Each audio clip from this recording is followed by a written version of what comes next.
La batalla de Midway fue un importante combate aeronaval de la Segunda Guerra Mundial que se libró entre los días 4 y 7 de junio de 1942, cuando una gran flota de la Armada Imperial Japonesa, comandada por Isoroku Yamamoto, atacó las bases estadounidenses en el atolón de Midway en su campaña por el Océano Pacífico Central.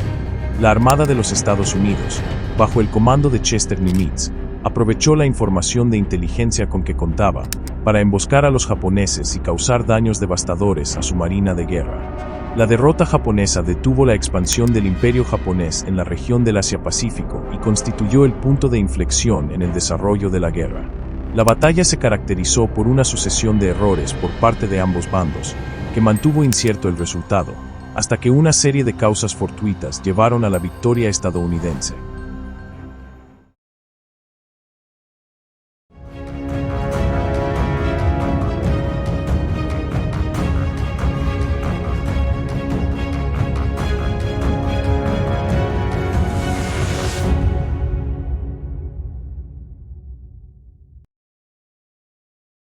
Antecedentes.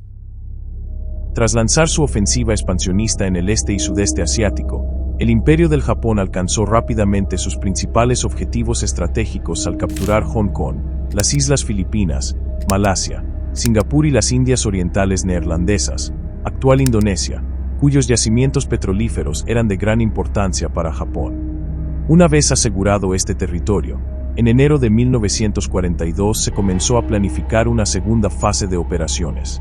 Sin embargo, hubo desacuerdos estratégicos entre el ejército imperial japonés y la Armada Imperial japonesa, y ciertas luchas internas entre el cuartel general imperial y la flota combinada del almirante Isoroku Yamamoto que impidieron concretar esta siguiente estrategia militar hasta abril de 1942. Tras una velada amenaza de dimisión, se impuso la opinión del almirante Yamamoto y enseguida se puso en marcha su plan para expandir el poderío japonés a través del Océano Pacífico Central. El objetivo principal en la estrategia de Yamamoto era eliminar los portaaviones estadounidenses, a los que veía como la amenaza más importante para la campaña del Pacífico.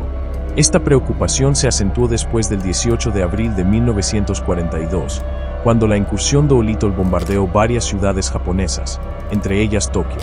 Este ataque, aunque militarmente insignificante, fue un duro golpe psicológico para la población japonesa porque demostró lo inseguro que estaban en su territorio. Esta y otras exitosas incursiones confirmaron que los estadounidenses todavía eran una importante amenaza, aunque aparentemente reacios a ser arrastrados a una batalla. Yamamoto pensó que otro ataque aéreo en Pearl Harbor haría que toda la flota estadounidense entre en combate, incluyendo sus portaaviones. Además, desde el primer ataque el poder aéreo estadounidense en el archipiélago de Hawái había aumentado y por ello determinó que atacar directamente Pearl Harbor era demasiado arriesgado. En su lugar escogió el pequeño atolón de Midway, ubicado en el extremo norte de Hawái, a unos 2.100 kilómetros de la isla de Oahu. Midway no era especialmente importante en el expansionismo territorial de Japón, pero supuso que Estados Unidos defendería el atolón con mucha fuerza ante un ataque, así que una eventual victoria permitiría destruir parte importante de la flota enemiga.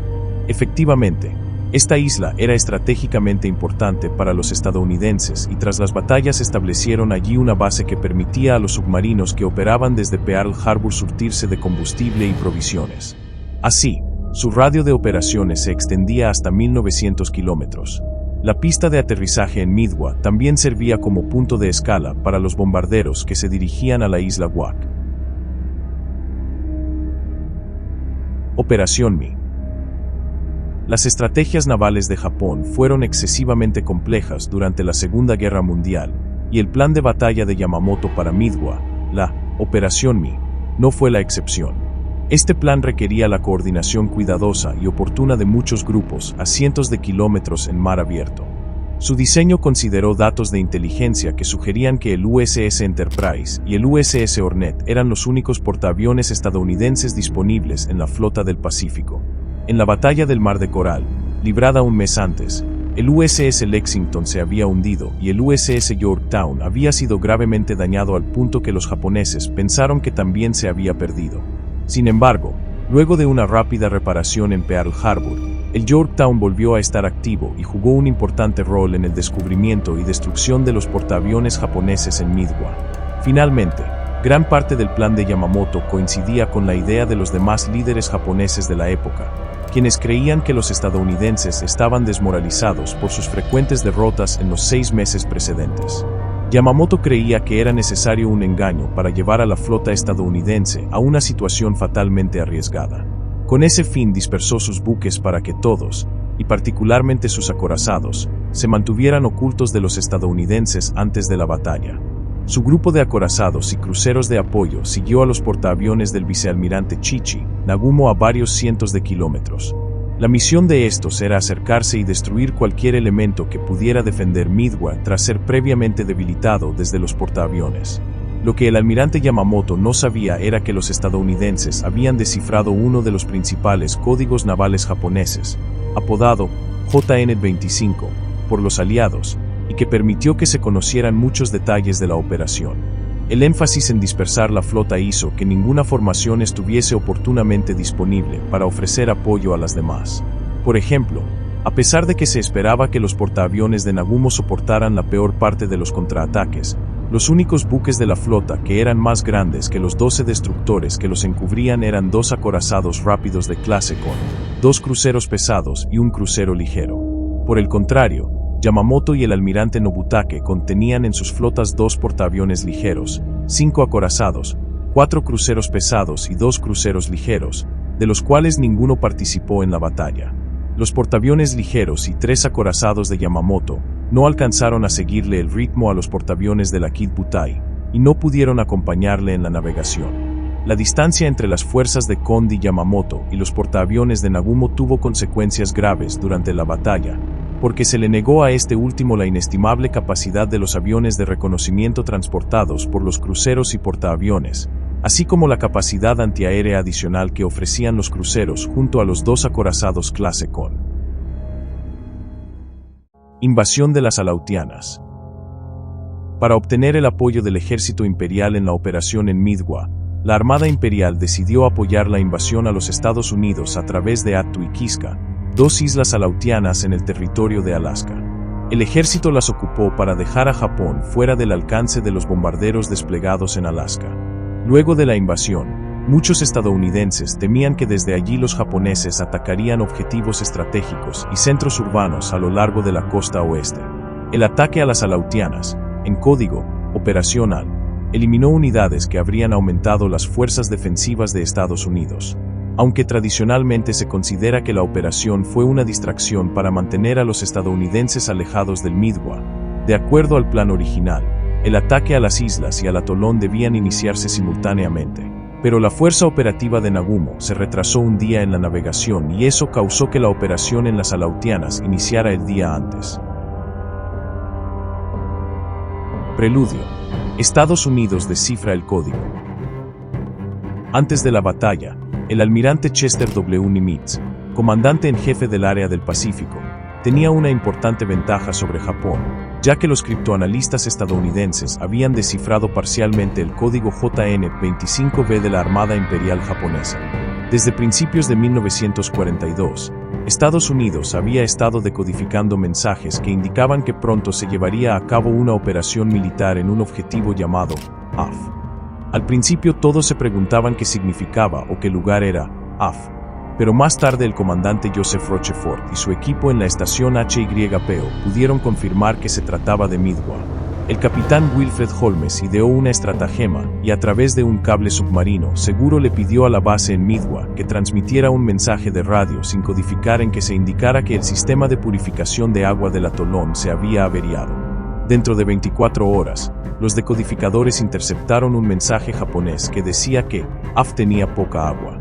A ninguno de los operadores japoneses que interceptaron el mensaje pareció preocuparle que los estadounidenses transmitieran información sin codificar sobre la escasez de agua en una instalación naval importante, cercana al área de amenazas japonesa, lo que pudo haber prevenido a los oficiales de inteligencia de que se trataba de un deliberado intento de engaño.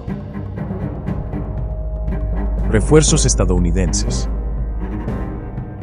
El almirante Nimitz necesitaba cada cubierta de vuelo disponible para luchar contra los 4 o 5 portaaviones que Japón podía llevar a la batalla. Ya tenía 2 portaaviones de la fuerza operativa del vicealmirante William F. Halsey, el Enterprise y el Hornet, pero a causa de una dermatitis al SEI tuvo que ser reemplazado por el contraalmirante Raymond Despoinces, el comandante de su escolta. Nimitz también convocó a la fuerza operativa del contraalmirante Frank Jack Fletcher, del área suroeste del Pacífico, que tenía al portaaviones Yorktown. A causa de los daños que sufrió en la batalla del Mar del Coral, se estimó que el Yorktown necesitaba varios meses de reparaciones en el astillero naval de Puget Sound, pero sus ascensores estaban intactos, así como gran parte de la cubierta de vuelo. En el astillero naval de Pearl Harbor un equipo trabajó mediante turnos en el buque las 24 horas del día, y tras 72 horas de trabajo ya estaba reparado y listo para la batalla, lo suficiente para las 2 o 3 semanas de operaciones que requería Nimitz. Para el 4 de junio, la Armada había estacionado en Midway 4 escuadrones de Consolidated PBY Catalina, 31 aviones en total, para tareas de reconocimiento de largo alcance, y 6 Grumman TBF Avenger nuevos del 8º Escuadrón Torpedero del Hornet.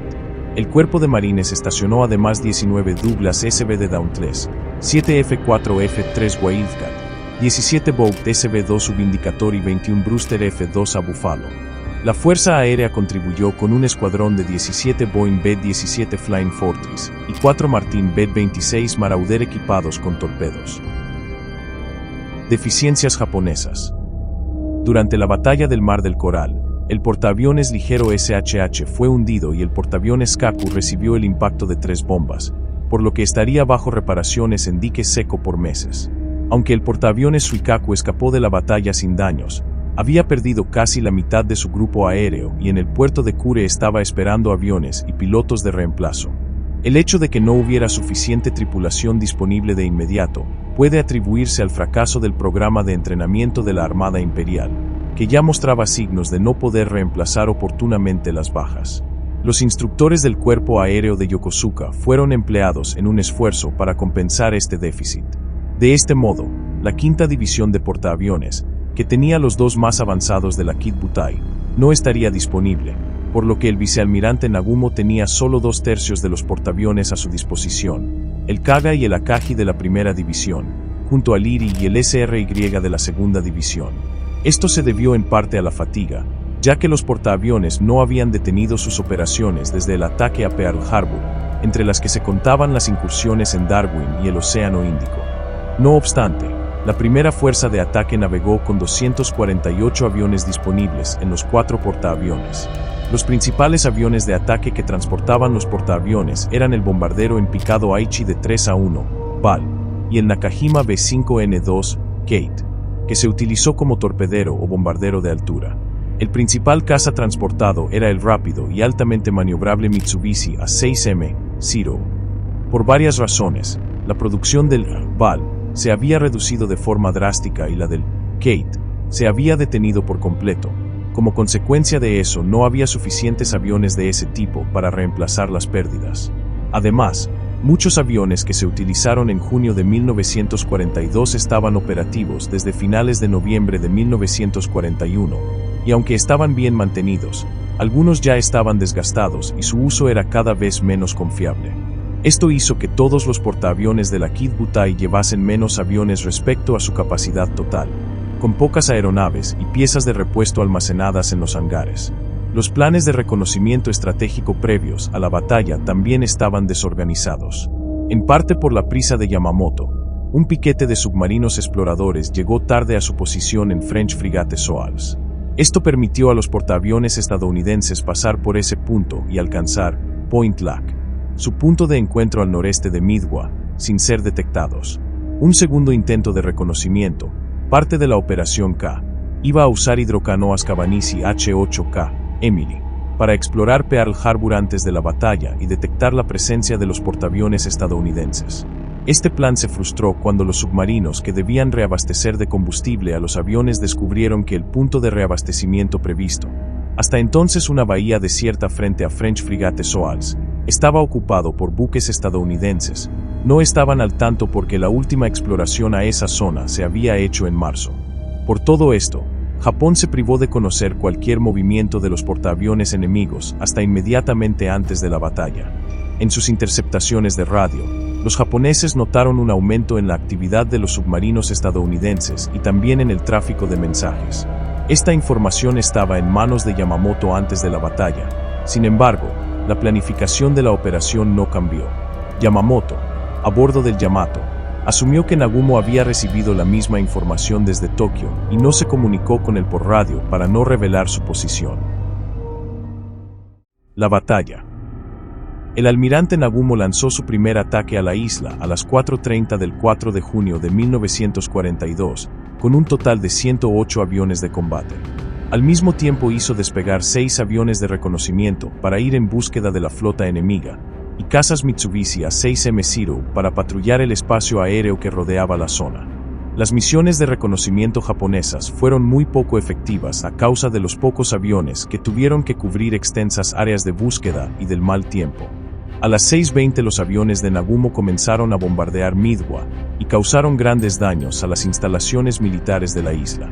Algunos pilotos estadounidenses que estaban en la base intentaron defender el atolón con los aviones Grumman F-4F Wildcat y Brewster F-2A Buffalo, pero sufrieron numerosas bajas. Sin embargo, la artillería antiaérea estaba lista y consiguió derribar varios aviones atacantes. Los aviones de reconocimiento japoneses, enviados para evaluar el estado de las defensas de Midwa después del ataque, transmitieron un mensaje al almirante en el que explicaban que iba a ser necesaria otra misión de bombardeo para neutralizarlas antes de que las tropas desembarcasen el día 7 de junio, como estaba previsto. Los bombarderos estadounidenses, cuya base estaba en la isla, despegaron antes de ser dañados por los japoneses e hicieron varios ataques contra la flota nipona. Los lentos y pesados torpederos Grumman TBF Avenger fueron destruidos casi por completo por la artillería antiaérea de los barcos y los veloces Zero japoneses, sin lograr causar ningún daño a la flota enemiga. Solo 3 de ellos consiguieron volver a Midwa. Por ello resultó necesario efectuar un segundo ataque, pues la pista de aterrizaje y despegue del atolón no había sido destruida por la falta de bombas terrestres. Todos los aviones del segundo ataque, incluidos los de reserva, recibieron la orden de ser armados con bombas para atacar las instalaciones de la isla, una orden que resultó fatal. Media hora después de iniciar este ataque, un avión de reconocimiento de largo alcance enviado tardíamente desde el crucero Toon informó de la presencia de una flota enemiga de tamaño considerable al este. Nagumo paralizó de inmediato el armado de los aviones con bombas y esperó más información sobre la composición de la flota que se acercaba. Tuvieron que pasar más de 40 minutos para que un avión japonés avisara de la presencia de un portaaviones estadounidense. La espera resultó muy prolongada a pesar de que el oficial táctico aéreo Minoru Genda aconsejaba atacar de inmediato. Entonces, el almirante se vio frente a un dilema. Sus subordinados insistieron en que lanzase un ataque sobre los portaaviones con las reservas que aún tenía a bordo. Sin embargo, las operaciones de preparación y lanzamiento de aviones podían llegar a durar entre 30 y 45 minutos, y los pilotos japoneses de la primera oleada comenzaban a regresar. Muchos de ellos estaban casi sin combustible, dañados o con parte de la tripulación herida, por lo que era necesario un aterrizaje rápido antes de morir en medio del mar. Los cálculos indicaban que había muy pocas probabilidades de que todos los aviones de reserva, armados con bombas, pudiesen despegar antes de la llegada de los primeros. Así, sin la confirmación de la composición de la flota estadounidense que se había avistado, Nagumo fue cauteloso y prefirió esperar para decidir el tipo de armamento que se usaría durante el segundo ataque. Además, la aviación estadounidense estacionada en la isla había logrado resistir otros ataques sin sufrir pérdidas, lo que reforzó más la necesidad de hacer un nuevo ataque al atolón. Preso de la indecisión y luego de razonar estrictamente la doctrina de tácticas navales japonesas, Nagumo decidió seguir el manual de forma tranquila y resolvió esperar a que los aviones del primer asalto a la base regresaran a los portaaviones, para luego lanzar con el armamento apropiado la segunda flota aérea de ataque. Esta decisión, que acarrearía una pérdida de tiempo fatal, le supondría más adelante la derrota. Al mismo tiempo, mientras la indecisión se apoderaba del mando japonés, desde las 7 el almirante Fletcher había puesto en marcha a los aviones del Yorktown para que atacasen a los portaaviones japoneses. Al contrario de Nagumo, Spruance dio la orden de que sus aeronaves atacasen con todo lo que poseían, sin esperar a que toda la flota aérea estuviese en el aire para hacer un ataque conjunto y coordinado. Después del despegue, cada escuadrón estadounidense se dirigió directamente hacia el enemigo en lugar de esperar a estar en una formación de ataque conjunto. Esta táctica, A pesar de disminuir el volumen del impacto de los ataques hacia los japoneses y acarrear grandes pérdidas para los estadounidenses, tuvo el mérito de lograr desorganizar la capacidad de contraataque nipona y así encontrarse totalmente vulnerables a los portaaviones de Nagumo. Ataque estadounidense. Los primeros aviones enviados para atacar a los japoneses tuvieron dificultades para encontrarlos en la vastedad del océano, incluso con las coordenadas que habían entregado las patrullas de observación, pero cuando finalmente se toparon con ellos aconteció una de las mayores acciones de sacrificio realizadas en una batalla perdida que, sin embargo, se transformaría en una victoria. A las 9:20, la primera oleada de los torpederos de Esperance llegó sobre sus objetivos. Consistían en lentos cazatorpederos Douglas TBD Devastator que se lanzaron en fila contra los portaaviones casi a la superficie del mar. Fueron abatidos prácticamente todos, pues solo un piloto logró sobrevivir a esta primera incursión. Con aviones similares el segundo asalto acabó casi de la misma manera. La flota aérea atacante destruida casi en su totalidad y la japonesa prácticamente intacta.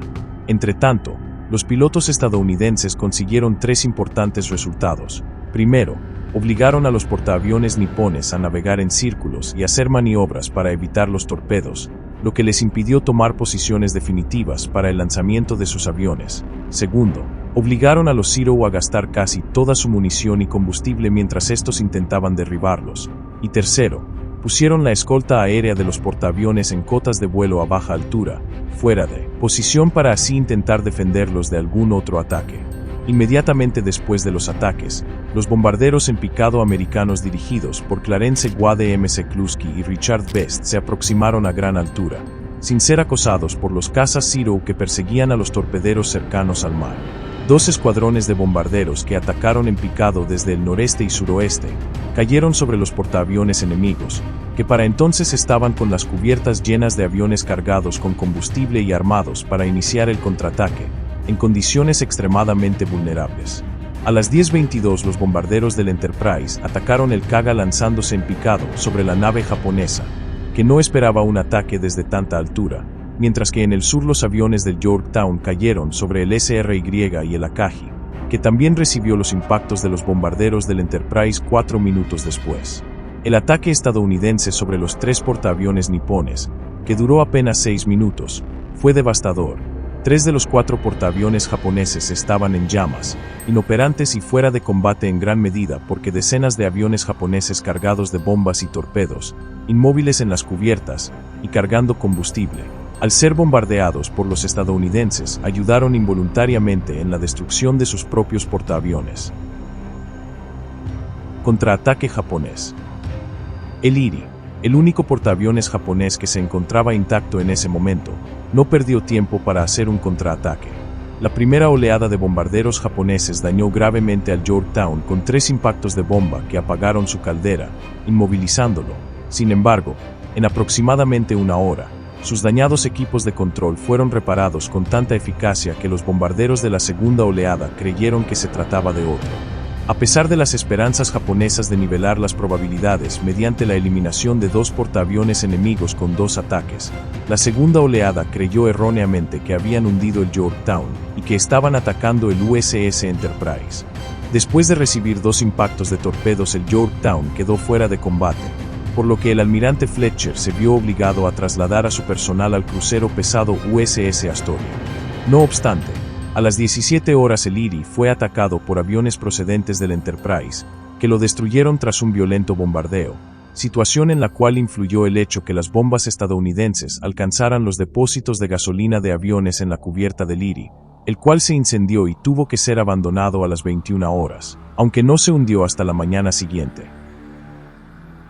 Últimos combates. Cuando la noche cayó, los dos bandos hicieron planes para continuar con la acción. El almirante Fletcher, convencido de que no podría conducir de forma adecuada las fuerzas estadounidenses a bordo de un crucero, traspasó el mando de la flota al almirante Esperance.